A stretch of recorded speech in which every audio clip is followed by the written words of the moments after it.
Hello, all. What in God's glorious, grand, gargantuan Gaia is happening?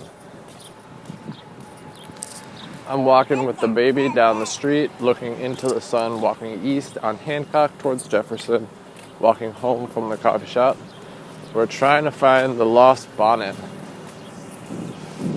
The lost bonnet. Bonnet was lost last night on the walk back from the art exhibit and fell off the baby Bjorn somehow. Kate thinks she walked this way. Need those bonnets.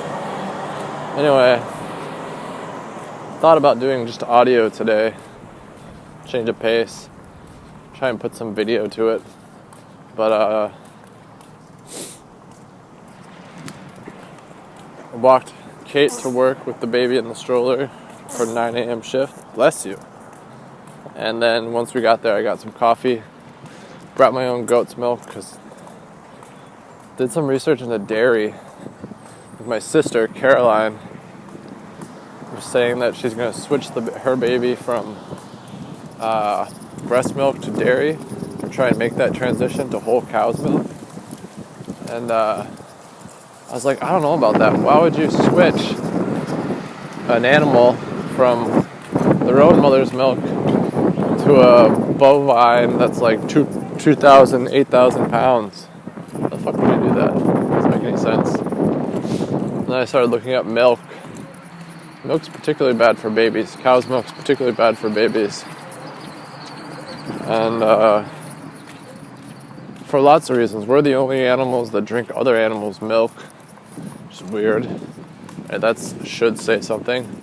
The scientific argument is like, even if you get milk from a source that's like the cattle get to walk around and do what cows do, and they're not like stuck in some pen with their necks chained and their udders destroyed, and so milk is just pus and infection and antibiotics and sad cow. But it's still kind of sad cow because they're separated from their young. Their young get taken from them, and so they can milk maximum milk. But even that aside, even like assuming happy milk farms, which is almost a contradiction in terms, I'm sure, from what I've seen of Googling. But even aside from that, the milk decalcifies our bodies because the calcium is acidic. The milk is acidic, and so to make it blood neutral, we take calcium from our bones.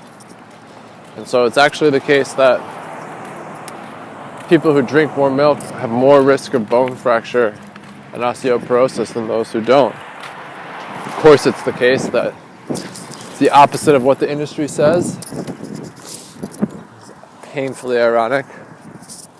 Lots of other things too. Lots of people can't digest milk.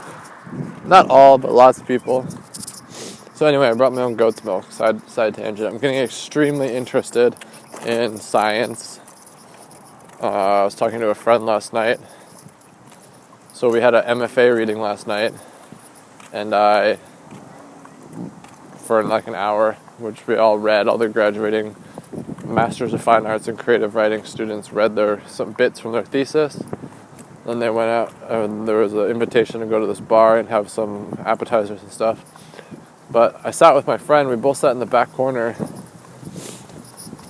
I would say he's morbidly antisocial, but like once you get to know him, he's like the nicest person on the planet, which is also painfully ironic. But anyway, he departed he'd jet, right? And I would have liked to talk to some of the other students who I don't necessarily know. I actually don't know. But I would have rather talked to him, so I left right after the reading with him and didn't go to the bar to make small talk with people in a loud space, confined. And instead we talked about the Valley of the Whales and evolution and why humans are I think the only animal with deciduous teeth. Like the baby, we'll have our baby teeth and then adult teeth. Sharks have teeth, but they're constantly losing them. I talked about that, which is fascinating, the Valley of the Whales, and the theory of how our ancestors are the closest. Apparently, the Valley of the Whales is the closest archaeological site to establish that we evolved from fish, more or less, from whales. And talked about evolution and how it's not pointed towards an end, which is a fascinating concept. Like we think that we're the most evolved because we're here. We're the most recent products of evolution, but that's not how evolution works. Evolution is just adaptive to the circumstances. Like if you brought us 50,000 years ago in the past, we'd get fucked. And likewise, if you brought something from 50,000 years ago to the present, they'd get fucked up. So we're going to continue to evolve or adapt, but that's not necessarily, it can't necessarily be said that it's beneficial, period, right? It's just beneficial for those particular circumstances, not beneficial within the arc of history. That was fascinating. Talked about how whales have 5 fingers. Now, when you look at the skeletons of whales, they have 5 fingers. Talked about all this fascinating stuff. But anyway, on the couches today at the coffee shop with the baby, that's all a huge fucking digression. Imagine writing that on paper for a journal. On the couches today in the coffee shop, I just sat with the baby and stared into space. Everybody else was working diligently. It feels so nice just to stare, to occupy no headspace, just to be. The bliss of just being, just staring off. I had my phone on the armrest.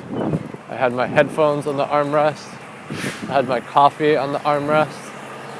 I had the baby in my arms, warming up my fingers. I had no blood circulating to the tips, so they were white. And it was beautiful. Beautiful 5 or 10 minutes.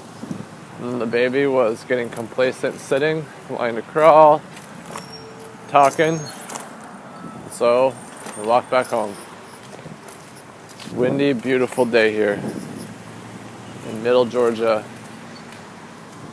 in April, 420.